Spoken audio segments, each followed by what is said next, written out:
Mangalam sadhu veshaya shishya chitta vilasine vidita khila vedyaya moksha vigna vighatine Saumya Kashi nivasaya deshikaya viragine Chaitanyananda rupaya jivan muktaya mangalam Om Shanti Shanti Shanti Om Apyayantu Mamangani Vak Pranashchakshushrotramato Balamindriyani Cha Sarvani Sarvam Brahma Upanishadam Maham Brahma Nirakuryam Mama Brahma Nirakarot Anirakaranamastu Anirakaraname Astu Tadatmani Nirate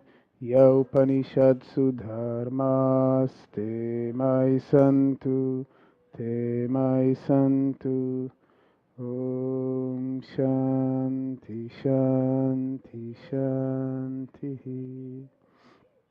Shri Sadguru Maharaj Ki Jai. Good morning. Awake? Yeah. In the evening the challenge is to keep you interested. In the morning it's to keep you awake. So we have to use different strategies.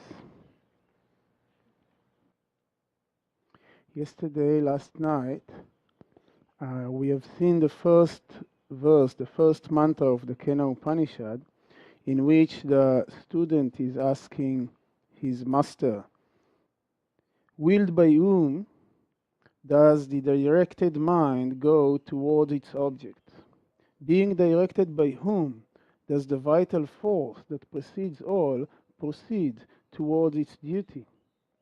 By whom is this speech willed that people utter? Who is the effulgent being who directs the eyes and the ears?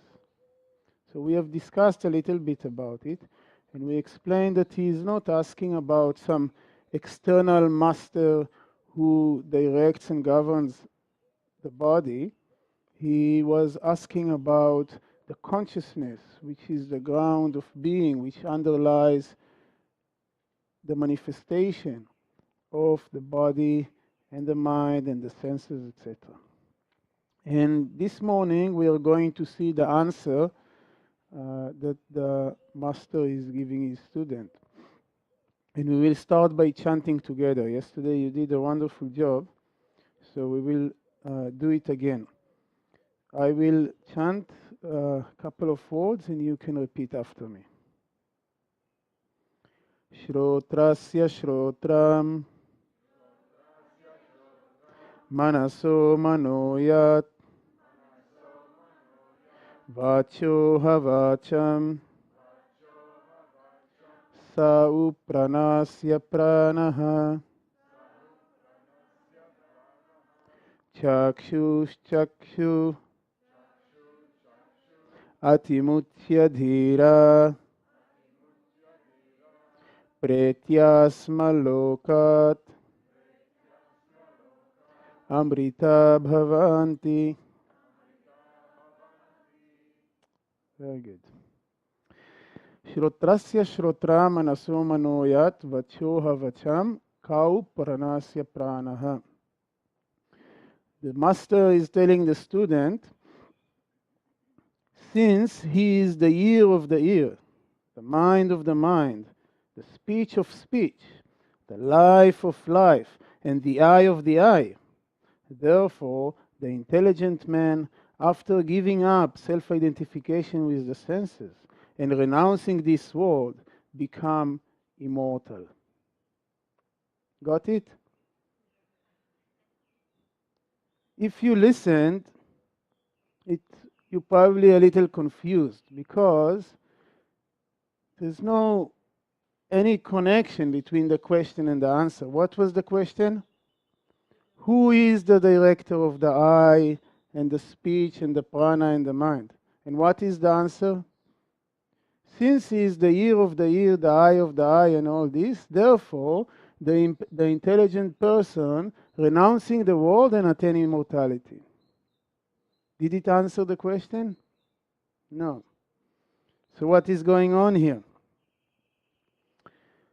Shankaracharya, who is the main commentator of this text, and maybe later on we will tell a little bit more about him, he is asking exactly this question on the very beginning of his commentary. He says, is it not improper? He uses another word. He says, incongruous. Anybody know this word? Incongruous. Yeah, I don't know it. Anyway, so we will just use a simple word. Is it not improper to answer, he is the ear of the ear, when the reply should have been, so and so, with such and such attributes, directs the ear, etc. Shankara is saying, a normal answer, a proper answer, should have been, Mr. So-and-so, with these attributes, this quality, is the director of the eyes and the ears, etc. Right? Because the question was about the director. And he answers, this is no fault, because his distinction cannot be ascertained otherwise. Shankara is saying, there is no problem in this answer. Why? Because there is no other way to answer this question.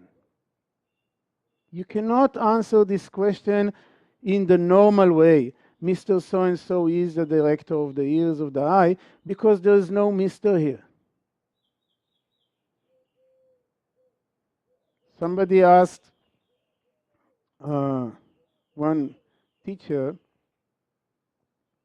is God a Mr.? Is God a male or a female? So he said, God is not Miss. God is not a Mr. God is mystery. You didn't get it. Okay, doesn't matter. Doesn't matter. I thought it is a nice one. Okay. Let's move on. No, I'm joking. This is no fault, because his distinction cannot be ascertained otherwise. Shankara is telling us there is no other way to answer this question. Why? Because the subject of this question, which is what? Which is Brahman, which is that pure consciousness of which we have talked yesterday, cannot be discussed as a subject, as an object. Why?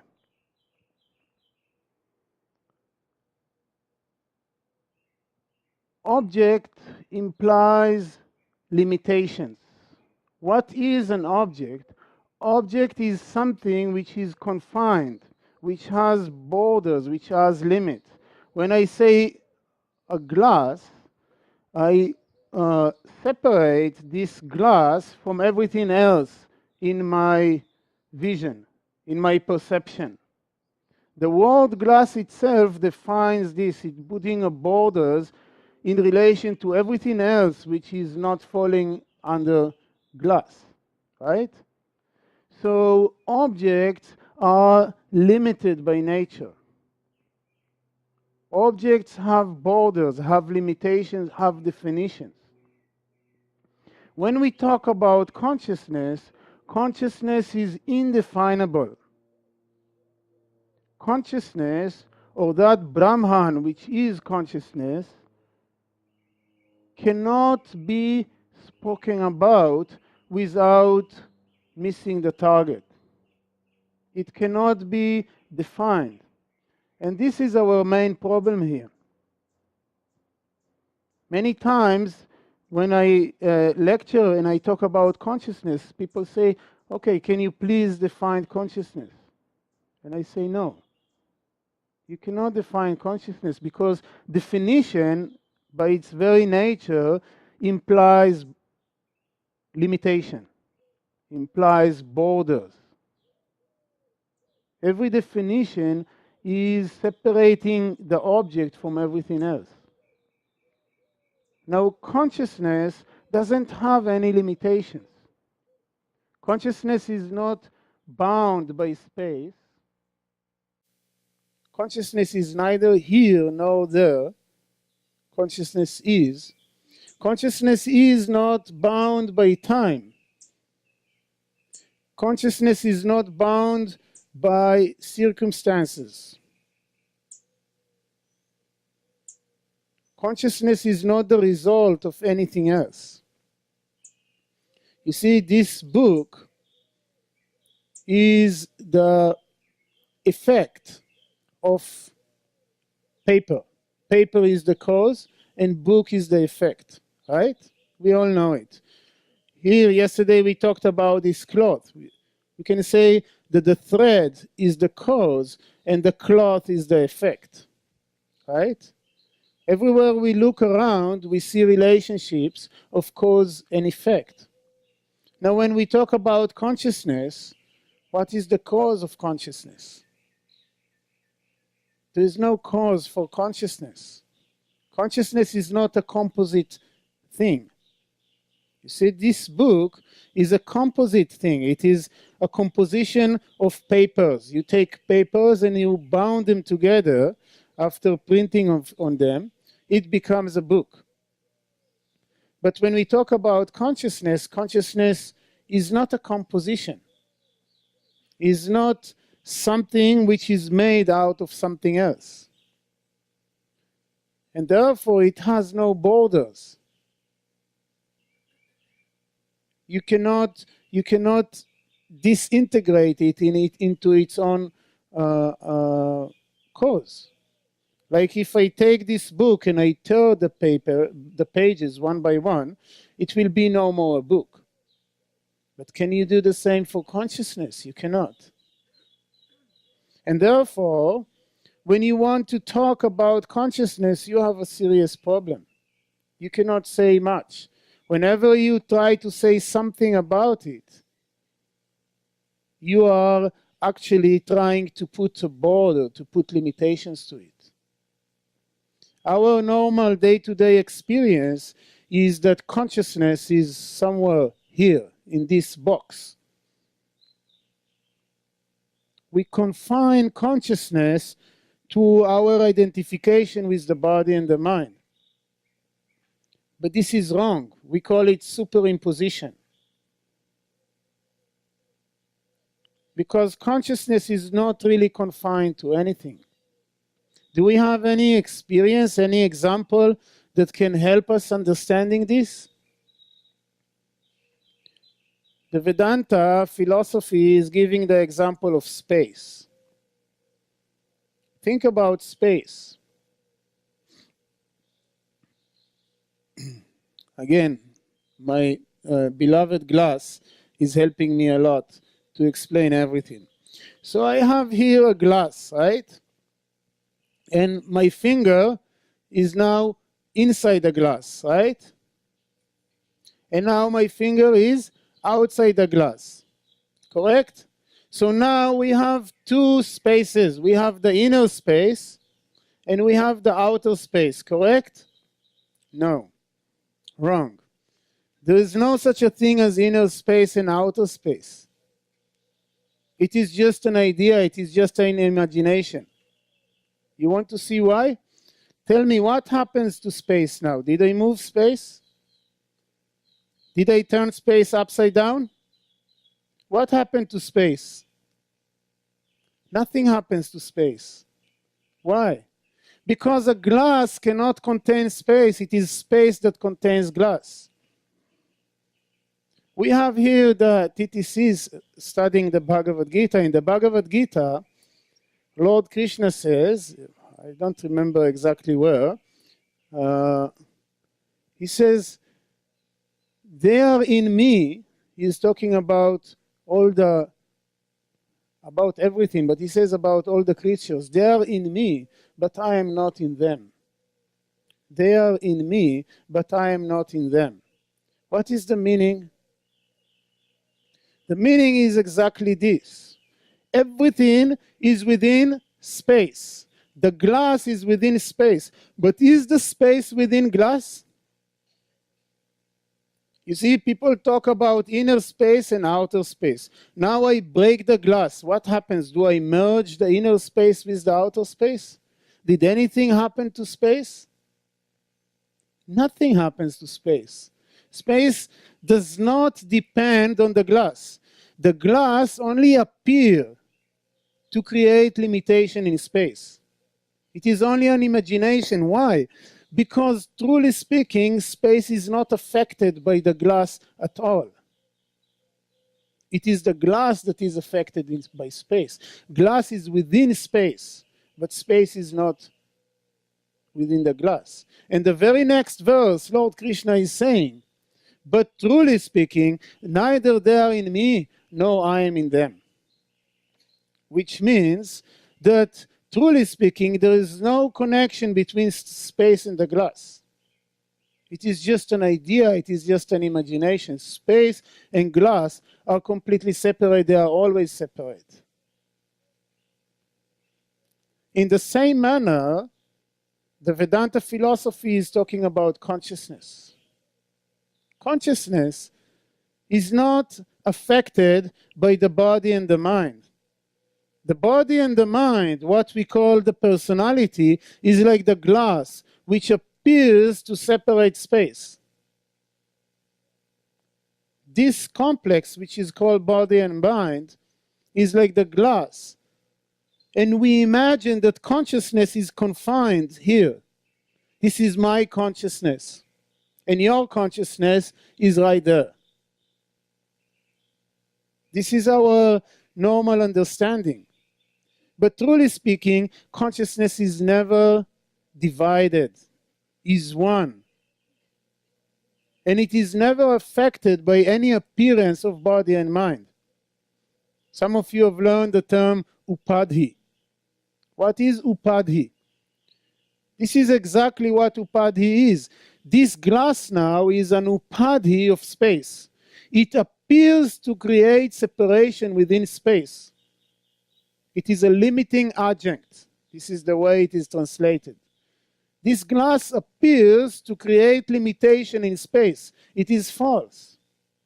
In the same manner, the 5 koshas, what we call the physical body and the mind complex, is upadhi, is an appearance of limitation in consciousness. Consciousness cannot be limited. Can you see that? Consciousness is one, homogeneous. It is never divided, and therefore, just as space was not created, this space right here was not created when I brought the glass over here. Why? Because space is not dependent on the glass. It was there before and it is here now. In a similar manner, consciousness was not created when the body and the mind was created. And it is not going to be destroyed when the body and the mind will be destroyed. Consciousness is independent. But the problem is that when you want to speak about it, it becomes very difficult. And this is what Shankara is telling us. If the director of the ears, etc., could be known as possessed of his own activity, independently of the activities of the ears, etc., just as it is in the case of a wielder of a sickle, then this answer will be improper. Shankara says, if that consciousness about which we are talking, if that Brahman was someone who possessed of any activity, who is doing something, then we could speak about it. But does consciousness does anything? Is there any action in consciousness? The answer is no. According to our philosophy, at least, consciousness or awareness is not an action. is not a process, is not a doing. And this is something a little subtle because we tend to identify consciousness with our own mind. And the mind is very active. The mind has process going on all the time. And we superimpose the activities on the mind over consciousness. When I say, hey, look here, right? So we direct our attention to something particular. What is that directs the attention? What is that undergoes change, that has the process? This is not consciousness. This is the mind, the intellect. Everywhere you see a process, everywhere you see a movement, it is the expression of the intellect and the mind. But consciousness is constant, is changeless, is one. It is very subtle. Shankara says, if consciousness was something that undergoes any change, any process, you could speak about it, you could talk about it. But since it has no activity, there is no way to distinguish it. There is no way to identify it. There is no way to define it.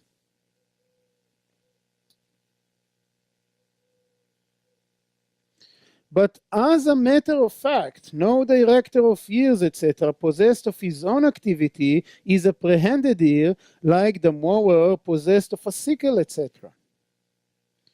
But it can be known as existing unmixed with the ear, etc., from the logical necessity that such activities as deliberation, volition, determination of those very composite things, that is to say, the eyes and the ears, etc., must be meant for someone's benefit. Shankaracharya, he says, if there is no any movement in consciousness, so how can we infer it? How can we know that something like this exists? He says, the body and the mind, the senses, etc., they are composite things. Composite things means they are composition of few elements together. Everywhere you see composition, it is, whatever you see is inert in nature. And this is another subtle point that we need to appreciate, we need to understand.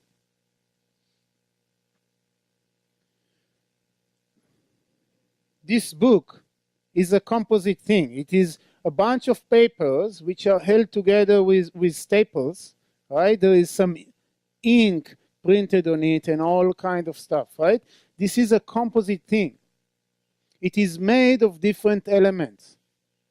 Shankaracharya says, because it is a composite thing, because it is made of different elements, it is inert. Because a consciousness is not a composite thing, is not something which is made out of different components. There is an important commentator who explains a little bit about Shankaracharya. His name is Anandagiri, and he is giving here an interesting and relevant footnote. He says, ears, etc., are subsidiary to someone different from themselves, for they are composite things like a house, etc. By this inference, the master of the ears, etc., can be known. If he too should be a part of the combination, then he will be insentient like the house, etc. What Anandagiri says, that many people assume that consciousness is part of this composition, which is called me. right? This personality, which includes the body and the mind and the senses, includes within it also consciousness. Consciousness is a part of this complex, which is called Swami Kashi. Ananda Giri says it is not so. You cannot assume this. Why? He says, if he too should be a part of the combination, then he will be insentient like the house, etc. Suppose you walk in the desert and suddenly, in the middle of nowhere, you see a house. What will be your understanding regarding this house? Immediately you will understand that this house was made by someone for someone's benefit, for someone's purpose. You know it. You don't need to go and investigate. Maybe this house was created out of itself. No, because houses are not created by themselves. It is created by someone for someone's benefit. That someone is a conscious being, but the created thing, the composite thing which is created, is insentient. Doesn't have an awareness of its own, doesn't have consciousness. Ananda Giri says, if consciousness was part of this complex, then you would have to assume that this consciousness itself is insentient, just like the other parts of this body. You see? And everything which is a composite is one day going to break down to its own parts. Everything which is a composition is going to break down to its own parts. And therefore, the conclusion of all this is that by seeing the composition of the body and the mind complex, even though we don't see directly, we cannot define it, we can infer that there is underlying consciousness which is separate and distinct from it. There is an underlying consciousness which is distinct and separate from the complex of the body and the mind. And the body and the mind are, so to say, for its own service. They are meant for it. Just as the house is meant for somebody. If we see here this composition, it is meant for somebody, for something. Not in the simple sense that somebody assembled this body like a plastilina, like children play and assemble a doll and assume to it some function. This is not the idea. The idea is that we see here some composition and we cannot assume that consciousness is part of it. Therefore, we infer that this is separate, is for the benefit of some conscious entity, and that conscious entity is separate and distinct from it.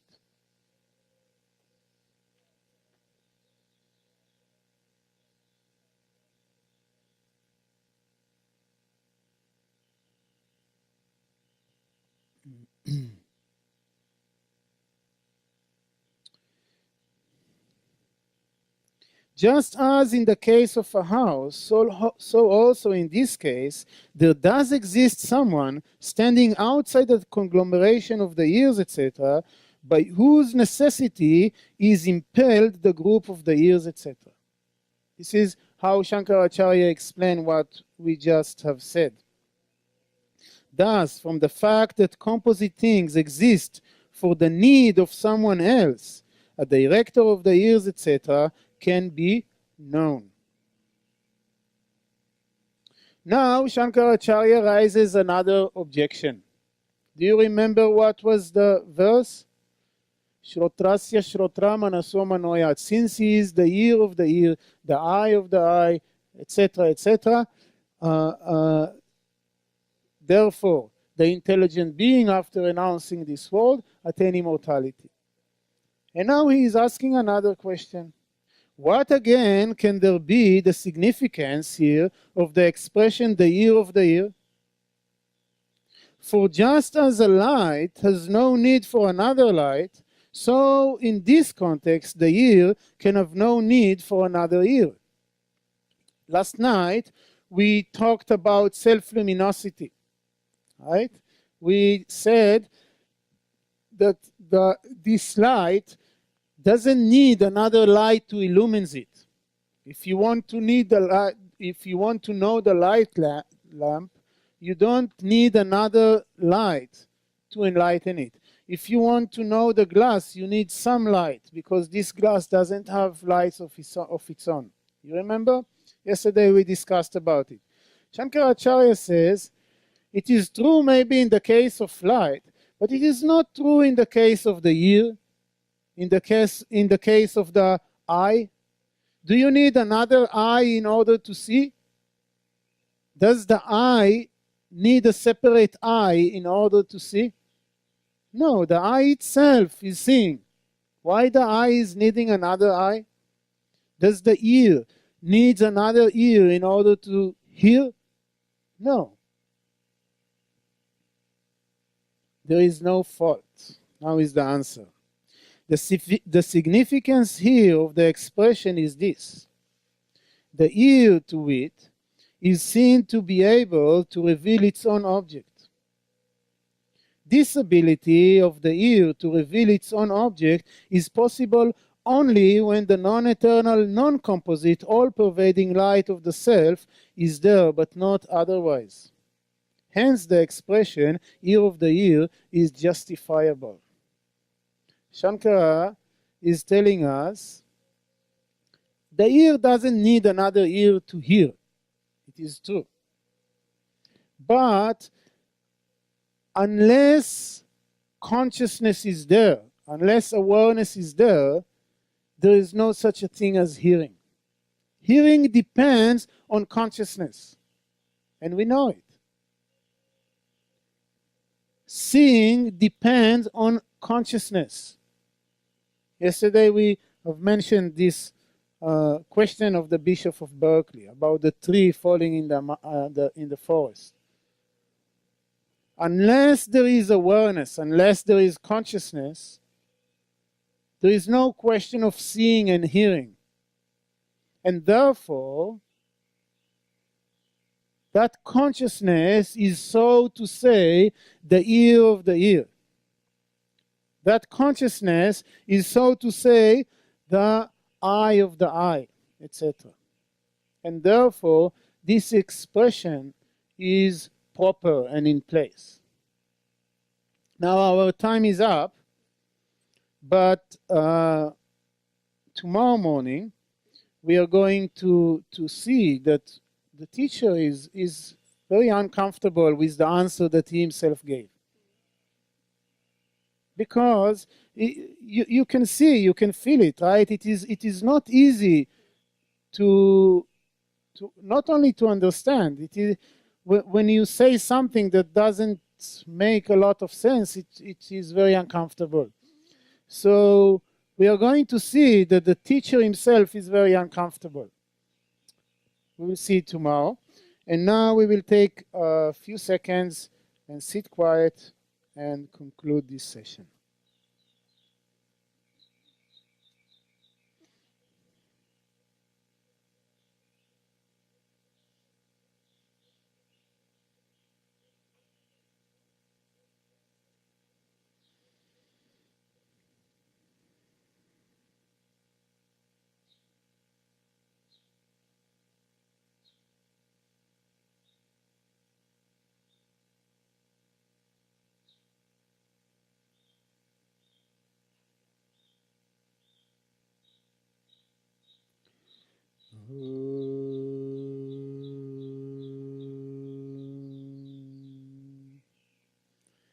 Asato ma sadgamaya tamaso ma jyotirgamaya mrityorma mritam gamaya.